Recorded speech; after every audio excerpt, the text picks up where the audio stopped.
Bihar CM Nitish Kumar కు భద్రతను మరింత కట్టుదిట్టం చేశారు.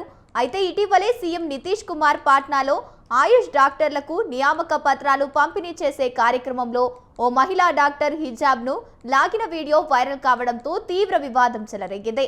ఈ ఘటనపై దేశవ్యాప్తంగా విమర్శలు వెల్లువెత్తాయి. అంతేకాదు పాకిస్తాన్కు చెందిన గ్యాంగ్స్టర్ షహజద్ భట్టి వీడియో ద్వారా బెదిరించాడు. దీంతో ఇంటెలిజెన్స్ ఏజెన్సీల సమాచారం ఆధారంగా డిసెంబర్ 18 నుంచి మరింత భద్రతను పెంచారు.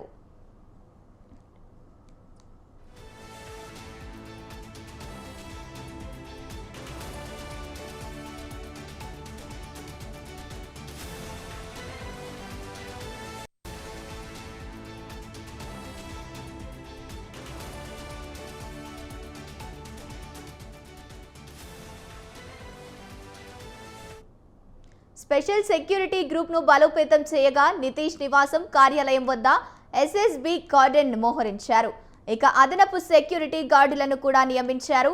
రాష్ట్ర వ్యాప్తంగా పోలీసు అధికారులకు ఆర్డర్ జారీ చేసి సున్నిత ప్రాంతాల్లో అప్రమత్తతతో పాటు సోషల్ మీడియాలో మానిటరింగ్ పెంచాలని ఆదేశించారు. అయితే సీఎం హిజాబ్ లాగడంపై ప్రతిపక్షాలు విమర్శలు చేస్తుండగా ఎన్డీఏ నేతలు నితీష్ చేసింది సరైనదేనని అంటున్నారు.